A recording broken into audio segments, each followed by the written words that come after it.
अस्सलामुअलैकुम। ये वीडियो मैं ज़मीन पर बैठकर इसलिए रिकॉर्ड करवा रहा हूँ कि ये मेरा एहतजाज है इस मुल्क के निज़ाम के ख़िलाफ़, और ये मेरा कानूनी और आइनी हक़ है कि अगर मुझे लगता है कि मुझे मार दिया जाएगा या मेरी टीम को किसी तरह का कोई नुकसान पहुँचा दिया जाएगा तो मैं कातिलों को पेशगी नामज़द कर सकूँ, और मैं नामज़द करने जा रहा हूँ। अगर खुदा न खास्ता ऐसी कोई नागहानी सूरत हाल होती है तो उस सूरत में मेरे या मेरी टीम के कत्ल का मुकदमा इस सूबे के चीफ जस्टिस, इस मुल्क के चीफ जस्टिस, इस सूबे के आईजी और इस मुल्क के हुक्मरानों के खिलाफ दर्ज होना चाहिए। इसलिए कि इससे पहले वीडियो में मैं आपको बता चुका हूं कि एक शख्स जिसे 2017 में रेंजर्स के साथ हमने गिरफ्तार करवाया था, जो जाली डीएसपी था, जब हमने रेंजर्स के साथ रेड की उस वक्त भी कपकपाती, रोती, बिलकती, चीखती, चिल्लाती, मदद मांगती बंधी हुई लड़कियों को हमने वहां से उसके चुंगल से बाजियाब करवाया था। हमारे लोगों ने उसकी टीम में शामिल होकर उसकी खूंखार वारदातों को रिकॉर्ड किया था। हमने आपको दिखाया था कि किस तरह से वो मियाँ बीवी को लेकर आया था, दोनों को बरहना करके तशद्दुद का निशाना बनाया था, बीवी को अपने पास रखा था और शौहर को भेजा था कि वो अपनी बीवी के तावान के पैसे लाए और बीवी को वापस लेकर जाए। ये तमाम तर उसकी दहशत, उसकी वहशत, उसकी बर्बरियत हमने रिकॉर्ड की अपनी जान पर खेल कर। एक लहजे के लिए जो लोग कहते हैं ना जी फेक और प्लांटेड प्रोग्राम, जरा कोई एक लम्हे के लिए ये जुर्रत करे कि लोडेड पिस्टल्स के सामने आप उसके गैंग में शामिल होकर उसके खिलाफ खुफिया रिकॉर्डिंग कर रहे हो। अल्हम्दुलिल्लाह हमने वो किया, रेंजर्स के साथ इसे गिरफ्तार करवाया। अल्टीमेटली ये शख्स बाहर आ गया, और जो ये शख्स बाहर आया है उस पर कितनी FIR हैं जरा मुलाहिजा कीजिएगा। इसकी वालिदा आंटी शबनम, उन पर जो सिर्फ अभी पिछले 24 घंटे में हमने रिकॉर्ड हासिल किया उसके मुताबिक 5 FIRs हैं। 2013 में 2, 2014 में 1, 2015 में 1, 2016 में। इसी तरह जो शख्स जो हमने गिरफ्तार करवाया, जो जाली डीएसपी था और उसने अपने इर्द गिर्द जाली पुलिस बना रखी थी, उस पर सिर्फ अभी जो हमने 24 घंटे में इंफॉर्मेशन हासिल की 7 FIR हैं। कत्ल की, इक़दाम कत्ल की, मनशियात की, डकैती की, राहजनी की, गैर कानूनी असलहे की, अगवा बराए तावान की। और ये शख्स आज भी सुबह अदालत में धमकी दे के गया है कि मैं देख लूंगा टीम सरेआम को। आज पेशी थी और आज भी उसकी जमानत, जो अबूरी जमानत उसने हासिल की थी, वो कंटिन्यू हुई है और अगली तारीख पड़ गई है। आप अपने साथ साथ भी देखते रहेंगे, लेकिन मैं आपको ज़रा बताता भी रहता हूँ। ये दरख्शां थाने में 2016 में इस पर दफ़ा 324 के तहत मुकदमा दर्ज हुआ। ये वजी जिस जाली डीएसपी की मैं बात कर रहा हूँ, 2013 में हमने तो 2016-17 में कार्रवाई की, 2013 से इस पर मुकदमात होते आ रहे हैं और ये शख्स बाहर है आज भी। 2013 में इस पर FIR दर्ज हुई। थाना सर सैयद में पुलिस की जाली वर्दी बरामद हुई, 170 और 171 दफात लगी। 292 दफ़ा के तहत 2013 में एक और मुकदमा इस पर दर्ज हुआ, इसकी वालिदा आंटी शबनम पर दर्ज हुआ। फिर वजी पर 2016 में 10/5/2016 को एक और मुकदमा दर्ज हुआ, 170, 171 और दफ़ा 34 के तहत थाना सर सैयद में। फिर 2/1/2016 को एक और मुकदमा इस पर दर्ज हुआ, 292, 294, 34, 371 एक आर। फिर वजी पर 2016 में 10/5/2016 को एक और मुकदमा दर्ज हुआ सिंध आर्म्स एक्ट के तहत, जिसमें एक पिस्टल 9mm बरामद हुई, 3 अदद लोडेड मैगजीन बरामद हुए इससे। फिर वजी साहब पर 2014 में एक और मुकदमा दर्ज हुआ जिसमें 1140 ग्राम चर्स बरामद हुई, और मेरी इल्म के मुताबिक 1000 ग्राम से ज़्यादा पर सजाए मौत होती है। लेकिन ये साहब आज भी बाहर हैं और धमकियां दे रहे हैं। अगेन, धमकियों से डरने वाले नहीं, हर दूसरा आदमी इसी कैलिबर का हमने अल्हम्दुलिल्लाह बेनकाब किया है, और ये सारे के सारे हमारी जान के दर पे हैं। लेकिन चूंकि इसने कोशिश की अगवा करने की हमारी टीम के एक मेंबर को, उसकी CCTV फुटेज भी आप देख सकते हैं, हमने पिछली वीडियो में बताया भी, तो इसलिए ज़रा हम बेनकाब करना चाह रहे हैं इस मुल्क के सिस्टम को भी कि ये इतनी FIRों के बावजूद ये आदमी इस वक्त खुला फिर रहा है और धमकियाँ दे रहा है।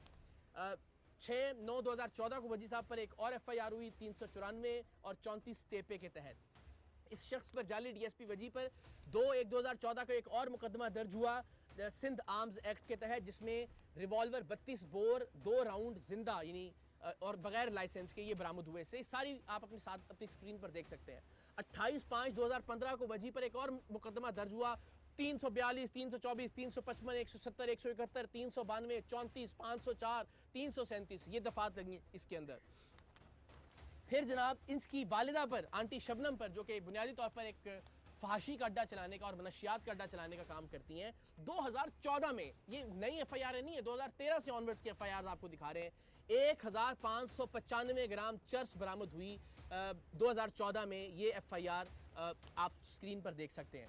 फिर जनाब एक और मुकदमा दर्ज हुआ और उसकी तारीख है 15/3/2020। ये थाना सर सैयद सेंट्रल में दर्ज हुआ और इसमें 371, 372 तेपे, 34 तेपे ये सारी दफात लगी। ये वो हैं जो अभी हम हासिल कर सके रिकॉर्ड। इस कदर ख़तरनाक मुजरिम, कत्ल, इक़दाम कत्ल, मनशियात, गैर कानूनी असलहा, अगवा बराए तावान, जिसे रेंजर्स के साथ हमने गिरफ्तार करवाया, जो इस वक्त बाहर निकल कर हमारे एक मेंबर को गिरफ्तार कर अगवा करके तशद्दुद की गलत से उसने उसको बताया कि मैं तुम्हें हब चौकी पर ले जाकर टुकड़े करके मारूंगा और बाकी मेंबरों को भी टीम सरेआम की। और वो अल्लाह की मेहरबानी से सीसीटीवी फुटेज में आप देख सकते हैं कि जो उसे गोलियां ज़बरदस्ती पिस्तौल के जोर पर खिलाई थी उनका असर ज़ायल हुआ और बेचारा वो भागने में कामयाब हो गया। तो उस अगवा का जो पर्चा हुआ उसकी गिरफ्तारी से पहले जमानत हो गई और आज उसकी जमानत में मजीद तौसी हो गई है। इस कैलिबर का शख्स इस मुल्क के अदालती निज़ाम के हाथों आज़ाद फिर रहा है। हमें तो अल्हम्दुलिल्लाह, मैंने अर्ज़ किया कि आप ये तो एक बहुत ही छोटे लेवल का मुजरिम होगा, इससे बड़े बड़े मुजरिमों को बेनकाब किया है। हम तो जब घर से निकलते हैं तो अपने बच्चों का माथा चूम के इस नीयत से निकलते हैं कि वापस पता नहीं आ सकेंगे या नहीं आएंगे, किस गोली पर हमारा नाम लिखा होगा। टीम सरेआम के जितने भी मेंबर हैं अल्हम्दुलिल्लाह जान लिटरली हथेली पर रखकर बेनकाब करते हैं मुजरिमों को और हर वक्त मौत का सामना करने के लिए तैयार रहते हैं। लेकिन जो ख़तरनाक चीज़ है, एक तो ये कि एक ऐसा आदमी जिसने टीम सरेआम की मदद की, वो अगवा हुआ, अगवा होने से वो बच निकला किसी तरह से, और उस पर जो FIR हुई उसमें उसको ज़मानत मिल गई उस मुजरिम को जिस पर दर्जनों मुकदमात हैं, कत्ल के, इक़दाम कत्ल के, असलहे के, अगवा बराए तावान के। और इससे बढ़कर ये कि आज भी अदालत में खड़े होके वो उस शख्स को धमकी दे रहा है कि मैं देख लूँगा तुम्हें भी और टीम सरेआम को भी। तो ये मुझे नहीं पता कि कौन सा लफ्ज़ इस्तेमाल किया जाना चाहिए इस मुल्क के निज़ाम इंसाफ के लिए। पुलिस एहलकार ज़ाहिर वो यही कर सकते हैं, उन्होंने ये इतने सारे पर्चे दिए हैं उस पर। अब ज़ाहिर अदालतों का काम है कि उसको सज़ा दी जाए, कम से कम ऐसा ख़तरनाक आदमी बाहर ना हो।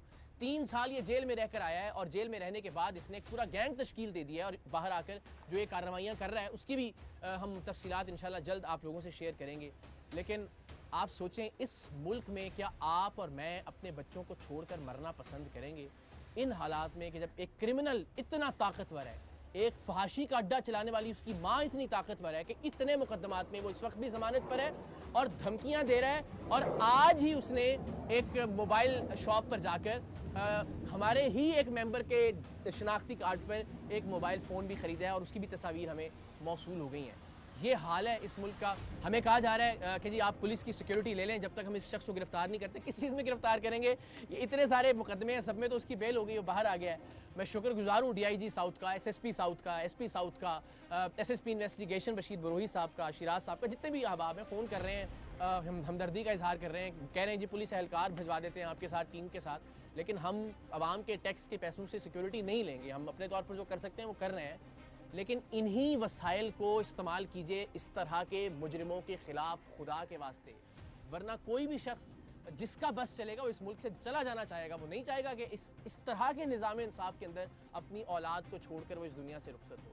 सो मेरी जितने भी अरबाब इख्तियार इस वक्त देख रहे हैं, बिलखुसूस अदालत से मुतल्लिक़ा जो शख्सियात हैं, अल्लाह ने जिन्हें इख्तियार दिया इंसाफ का, उनसे दस्तबस्ता दरख्वास्त है, इस क्रिमिनल रिकॉर्ड का हामिल शख्स भी अगर इस वक्त आज़ाद फिर रहा है तो फिर वो लोग जो तनकीद करते हैं वो तो करते ही हैं, मैं भी तनकीद कर रहा हूँ। अगर इस पे तौहीन अदालत लगती है तो मैं हाजिर हूँ, गिरफ्तार कर लीजिए, जो सज़ा बनती है आप बिल्कुल सज़ा दीजिए। लेकिन अपने बच्चों के लिए, अपने बच्चों के मुस्तक़बिल के लिए हम आवाज़ उठाते रहेंगे।